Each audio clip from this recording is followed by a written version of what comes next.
The click of the lock echoed in the quiet hallway as I stepped inside, anticipating the usual evening rhythm. Dinner simmering on the stove, maybe some muted conversation with Mindy, the comforting glow of the television. Instead, the front door crashed open, the sound ripping through the silence like a jagged tear. Mindy lurched in, a whirlwind of disarray.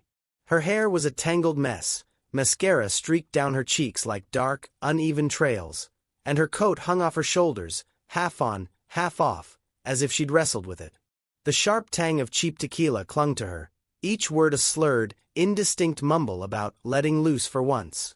I just stood there, a statue carved from disbelief, as she teetered on the edge of collapse. Then her coat slipped completely, sliding down her arms to pool on the floor. Beneath it, nothing. Absolutely nothing. She didn't seem to care.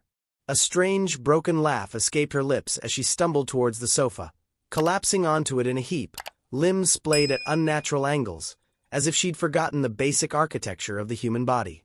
Her phone tumbled from her grasp, landing with a soft thud on the cushion beside her. For a long, drawn-out moment, I was rooted to the spot, my mind a chaotic storm. The image burned into my retinas, a stark, unsettling tableau. This wasn't just a drunken stumble. This was a performance, a deliberate act. A cold dread coiled in my stomach, tighter and tighter, whispering that something rotten festered beneath the surface of our carefully constructed life. I moved closer, each footfall a heavy drumbeat against the silence. Mindy was out cold, her breathing shallow and ragged. My own phone felt heavy in my pocket, the weight of a decision pressing down on me. I didn't want to humiliate her, didn't want to expose her vulnerability, but the compulsion was overwhelming. This wasn't just about her sprawled on the couch. It was about the whispered suspicions, the unexplained absences, the growing chasm of ice that had widened between us. My fingers trembled as I pulled out my phone, the lens capturing the scene before me. I didn't know why I was doing it, only that I had to. My gaze drifted to her phone, lying there on the sofa, a silent invitation. It seemed to pulse with secrets, with hidden conversations. I resisted the urge to snatch it up, to delve into its digital depths. For now, it remained untouched, but the weight of those photos, the unspoken questions hanging in the air, settled over me like a shroud. I knew, with a chilling certainty, that this was a line crossed, a point of no return. The night was young, but the world as I knew it had already begun to crumble. I remained frozen, a silent observer of Mindy's unconscious form. Her breathing was even, oblivious to the earthquake rumbling beneath the surface of my calm exterior. Her phone, lying innocently beside her, radiated a malevolent energy, a Pandora's box of unspoken truths. For months, I'd collected the scattered fragments of suspicion. The late-night returns, the flimsy excuses, the way she'd flinch at my touch.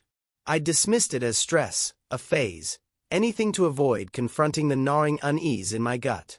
Tonight, the excuses crumbled to dust. My hand hovered over the phone, a moment of stark reckoning. This was a threshold, a point of no return. Once crossed, the landscape of our lives would be irrevocably altered. A silent question echoed in the hollow chambers of my heart. Was I truly prepared to face the abyss? The answer arrived with the chilling swiftness of a falling blade. I picked it up. The screen flickered to life, and almost instantly, a notification banner screamed at me, "Another incredible night. Counting the minutes until we're together again. Jake." The blow landed not with a sharp, searing pain, but with a numbing coldness, the kind that seeps into your bones and freezes you from the inside out. I unlocked the phone. She'd never bothered with a passcode, and navigated to her messages. The conversation with Jake was right there, front and center, a glaring indictment. My fingers trembled as I tapped it open, the initial exchanges hitting me with the force of a physical blow. "The way you looked at me tonight. God, I can't get it out of my head." "Me neither. Next time, ditch the crowds and come straight to my place." My jaw tightened, the muscles clenching involuntarily. I scrolled down, my thumb moving with a detached precision, each word a hammer blow against the fragile walls of my denial. Weeks of messages. Innocuous flirting morphing into explicit promises. Photos, some taken in crowded bars, others in the hushed intimacy of private spaces. Spaces that screamed of betrayal. Plans meticulously laid out for clandestine meetings on nights she'd assured me she was out with the girls. It wasn't just the physical aspect. The tone was intimate, emotionally charged. Jake wasn't just a casual fling. He was her confidant, the one she turned to for solace and connection. The connection she denied me. The more I read, the deeper the chill penetrated. There was no fiery rage, not yet. Just a chilling resolve, a steely determination to excavate the truth, to unearth the full extent of her deception. I meticulously scrolled through every message, every image, absorbing the evidence like a detective piecing together a complex puzzle. The final exchange, time-stamped just hours earlier, landed like a punch to the gut.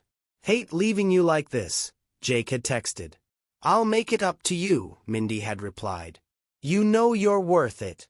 I placed the phone back on the sofa, my gaze fixed on her still form. For months, I'd questioned myself, second-guessed my own perceptions, convinced myself that I was overreacting, that my insecurities were to blame for the growing distance between us.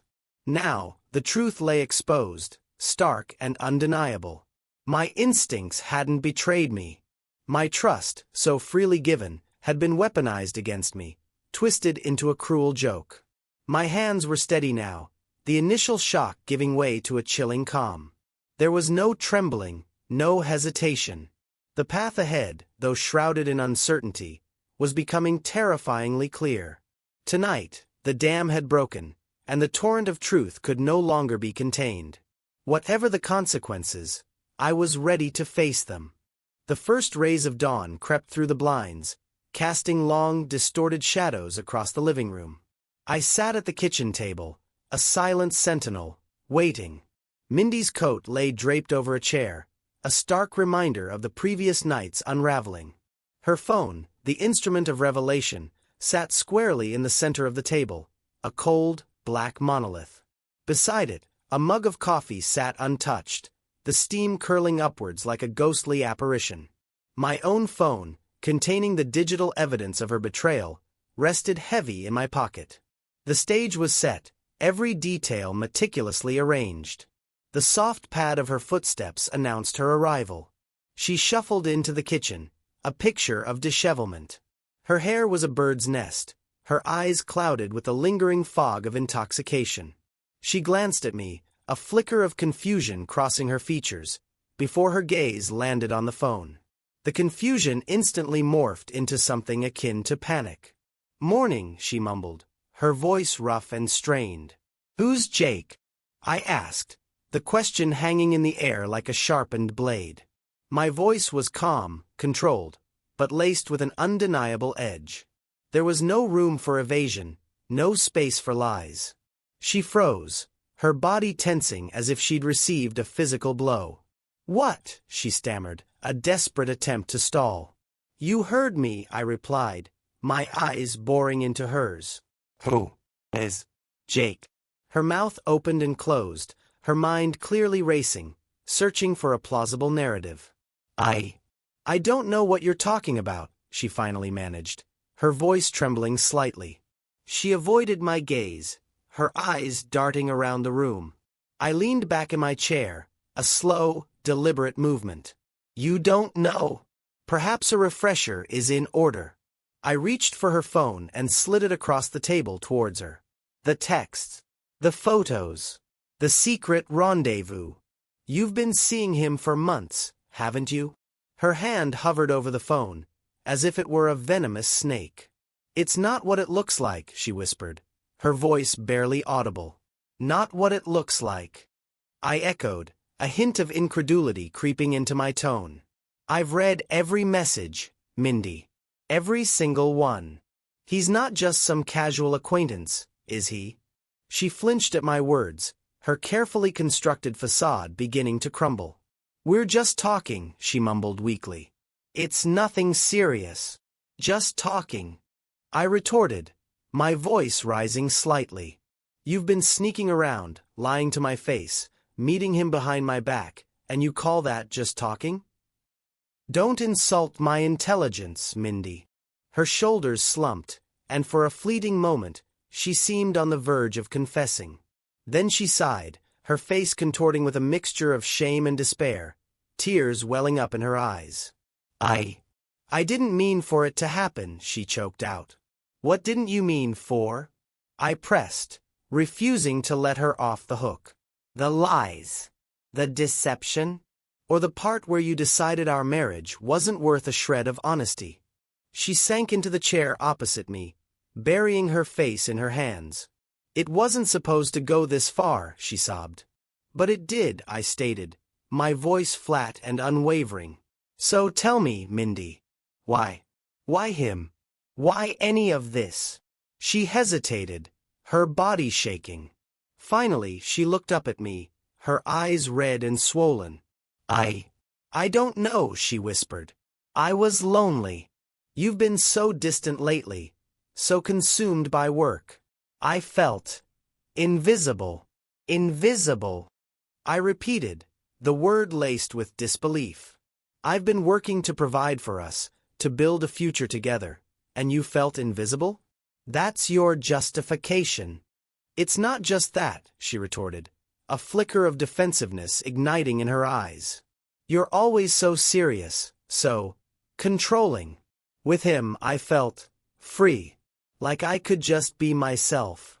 Her words landed like a physical blow, but I refused to betray any emotion. So, instead of communicating with me, your husband, about your feelings, you chose to betray my trust and seek freedom in the arms of another man? She opened her mouth to speak, but no words came out. I gave you every opportunity, I continued, my voice steady and unwavering. I questioned you about the late nights, the growing distance, and every single time, you lied. You gaslit me, made me feel like I was paranoid, like I was imagining things. I didn't know how to tell you, she whispered, her voice barely audible. You didn't know how to tell me, I repeated, leaning forward, my gaze unwavering. But you knew how to text him. You knew how to meet him in secret. You knew how to shatter the vows we made to each other. Her face crumpled, fresh tears streaming down her cheeks.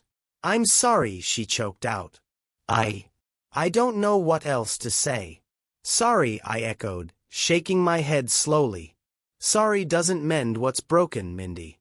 Sorry doesn't erase the lies or the betrayal.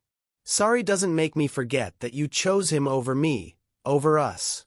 She reached across the table, her hand trembling, desperate for connection. Please, she pleaded. We can fix this. I'll stop seeing him. I'll block his number. We can go to counseling. No, I interrupted sharply, pulling my hand away as if burned. Counseling requires honesty, and you've demonstrated a profound inability to be honest with me, with yourself. Her shoulders slumped, her eyes fixed on her trembling hands. I stood up, the scraping of the chair against the floor echoing through the silent kitchen. I deserve better than this, I said, my voice firm and resolute. I'm not going to beg for your love, and I'm not going to fight for a marriage you've already abandoned. What are you saying? She stammered, her voice barely a whisper. I'm saying it's over, Mindy, I replied, the words hanging heavy in the air. I'll pack my belongings and leave today. You'll be hearing from my lawyer soon. Her breath hitched, and for a moment, I thought she might protest, might try to salvage what was left of our shattered relationship. But she remained silent, tears silently cascading down her face, as I turned and walked out of the kitchen. The weight of the confrontation settled over me as I packed my bag. There was no sense of triumph, no feeling of vindication. Just a profound, bone-deep weariness. The love we had shared, however flawed, was gone, replaced by the bitter taste of betrayal. As I closed the front door behind me, I knew there was no turning back. Mindy had made her choice, and now I had made mine. The future stretched before me, uncertain and daunting, but one thing was clear. I would not spend another moment trapped in the ruins of a broken promise. The silence that followed Mindy's departure was thick and suffocating, a heavy blanket draped over the wreckage of our life together. I remained rooted to the spot, staring at her abandoned phone, its obsidian surface reflecting a distorted image of myself, a stranger staring back from the glass. Time seemed to warp and bend, minutes stretching into hours, each tick of the clock a hammer blow against the fragile remnants of my composure. A maelstrom of emotions raged within me, the first to surface a raw, incandescent anger. A white-hot fury at her betrayal, at the casual disregard with which she had shattered everything we had painstakingly built. For a fleeting moment, the only thought that consumed me was the desire to lash out, to inflict the same pain she had so carelessly inflicted upon me. But anger, I knew, was a fleeting flame. It burns bright and hot, only to leave behind a residue of ash and regret. What followed was far more profound, far more devastating, a deep, soul-crushing sadness that enveloped me like a shroud. It wasn't just about her infidelity, though that wound was deep and agonizing. It was about the accumulation of small betrayals, the gradual erosion of trust that had led us to this precipice. I replayed every moment of doubt, every instance where I'd chosen to ignore the nagging voice of suspicion, convincing myself that I was being paranoid, overly sensitive. The late nights, the vague excuses, the way she'd deflect my questions with a dismissive laugh. Each memory was a fresh wound, reopened and bleeding anew. I'd believed her, desperately clinging to the image of the woman I thought I knew, even as my instincts screamed in protest. Now, the clarity of hindsight was a cruel and unforgiving tormentor. The memories flooded back, unbidden and relentless. Our first encounter, the way her laughter had filled the room with warmth and light. The quiet mornings spent in comfortable silence, sharing coffee and dreams. The plans we'd made for the future, the promises we'd whispered to each other in the darkness. All of it now felt like a cruel, elaborate charade. How much of it had been genuine? Had she ever truly loved me, or had I simply been a convenient placeholder in her life? My elbows rested on the table, my hands gripping the edge so tightly that my knuckles turned white. I struggled to contain the overwhelming weight of grief that threatened to drown me. The betrayal wasn't confined to Jake, to the stolen moments and whispered promises. It was woven into the fabric of our relationship, a pattern of deceit and manipulation that had slowly poisoned our love. Every lie, every carefully crafted excuse, every instance where she'd met my gaze and chosen deception over honesty, each one was a thread in the tapestry of her betrayal. For the first time in hours, I allowed myself to breathe deeply, the air filling my lungs with a painful mixture of despair and resignation. The initial shock had begun to subside, replaced by a chilling clarity. This wasn't something that could be patched up with apologies and promises. Trust, once broken, cannot be easily repaired. It's the foundation upon which every relationship is built, and once it's shattered, the entire edifice crumbles. The life we had envisioned together was not just cracked, it was irrevocably broken. I couldn't imagine sharing a meal with her, pretending that everything was all right. I couldn't fathom lying beside her in bed, knowing what she'd done. Above all, I couldn't envision ever trusting her again. I rose from the table, pacing restlessly around the room, my thoughts spiraling into a vortex of pain and confusion. A part of me desperately searched for someone to blame, someone other than her. Perhaps I hadn't been attentive enough. Perhaps I'd been too focused on my work, too blind to the warning signs. But the more I dissected the situation, the more I realized that none of that mattered. She had made her choices, consciously and deliberately choosing betrayal over communication, deception over honesty.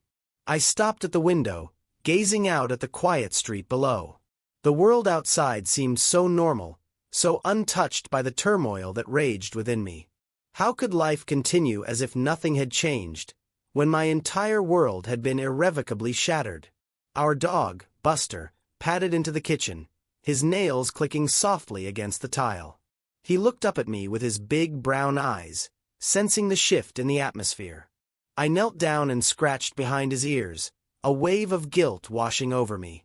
He didn't deserve this. None of us did. "I'm sorry, buddy," I whispered, my voice thick with emotion. You deserve so much better than this. The weight of the situation settled upon me once more, but this time, it carried a different quality, a sense of grim resolve. I couldn't stay here, not in this house, haunted by the ghost of her betrayal. Staying would mean living in the shadow of her lies, constantly questioning her every word, every gesture. It would mean sacrificing my self-respect, my dignity, for a relationship that was already dead. I returned to the table and sat down, pulling a piece of paper and a pen towards me. I began to make a list, what I needed to pack, who I needed to contact, the steps I needed to take to disentangle our lives. The act of writing was grounding, a small measure of control in a world that had spiraled out of control. The sadness didn't dissipate. It remained, a dull ache in my chest. But alongside it, a new emotion began to take root: determination. This wasn't the end of my life. It was the end of a chapter, a painful, devastating chapter, but a chapter nonetheless. As I sat there, completing the list, I made a silent vow to myself. I would not allow this betrayal to define me. I would grieve, I would heal, but I would not allow her choices to break me. I would find a way to move forward, to rebuild my life, to reclaim my sense of self. By the time the first rays of dawn painted the sky, a strange sense of peace settled over me. Not because the pain had vanished, it hadn't, but because I knew, with absolute certainty, that I had made the right decision. Mindy had chosen her path, and now I was choosing mine. I glanced at her phone one last time, its screen still dark and silent. Then I pushed it away, rose from the chair and began to pack. It was time to leave. The afternoon sun slanted through the kitchen window, illuminating dust motes dancing in the air. The decision, once a swirling vortex of uncertainty, had solidified into a firm, unshakable resolve. There was no room for second-guessing, no space for lingering doubts. I walked into the bedroom, the silence amplifying the click of the suitcase latch as I pulled it from the closet. Packing was a mechanical exercise, each item placed inside a tangible representation of the life I was leaving behind. My mind raced ahead, cataloging the necessary steps. Contacting a lawyer, securing a new residence, the arduous process of untangling the threads that had once bound us together. This was a future I had never envisioned. When I had spoken those vows, the words had resonated with sincerity, with unwavering belief. I had trusted in the sanctity of our commitment, in the strength of our shared dreams. But the foundation upon which our relationship had been built had crumbled, shattered beyond repair. Leaving wasn't the easy option. It was the only option, a desperate attempt to salvage what remained of my own sense of self. Before departing, I sat at the kitchen table one last time, the echoes of the morning's confrontation still reverberating in the silence. Mindy had retreated to the bedroom after her tearful pleas for another chance, but her words had rung hollow, her apologies arriving too late. I hadn't followed her. There was nothing left to say. I pulled out my phone and composed a message to the lawyer whose contact information a friend had shared months prior. Ironically, during a casual conversation about prenuptial agreements. The message was brief and to the point. I need to discuss filing for divorce. Are you available for a consultation this week? Sending the text was a symbolic act, a decisive step into the unknown. The weight of the impending legal battle pressed down on me, but beneath it, a sense of liberation began to stir. For too long, I had second-guessed my own instincts, questioned my own worth, ignored the warning signs that had been flashing in front of me. No more. The following days were a blur of logistical arrangements. I moved into the spare room of a friend's apartment, the space sparsely furnished with the bare necessities, a few changes of clothes, my laptop, a handful of personal items.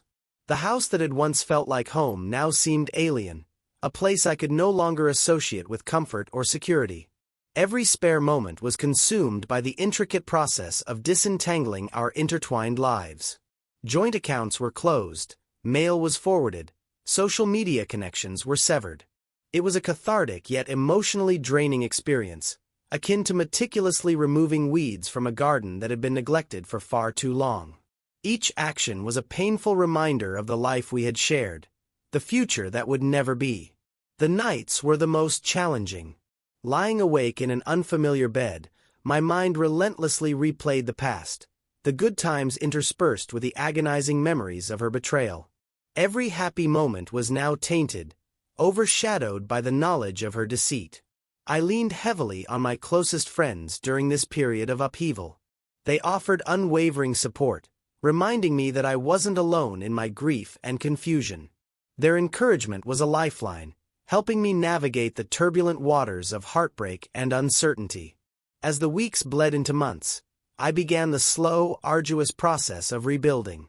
I found a small apartment in a different part of the city, a space that felt like a blank canvas, a place where I could begin to heal. I immersed myself in my work, rekindled old hobbies that I had neglected, and started prioritizing my own well-being for the first time in years. Reflecting on the wreckage of our relationship, I came to understand the true fragility of trust. It's not a commodity that can be easily restored once shattered. Love, however potent, is not enough to sustain a relationship on its own. It requires honesty, unwavering commitment, and mutual respect, qualities that Mindy had demonstrably lacked. This painful experience imparted invaluable lessons about relationships and self-worth. I learned that regardless of the depth of your love for someone, you cannot force them to reciprocate. I learned that remaining in a toxic environment does not demonstrate strength, it only leads to self-destruction.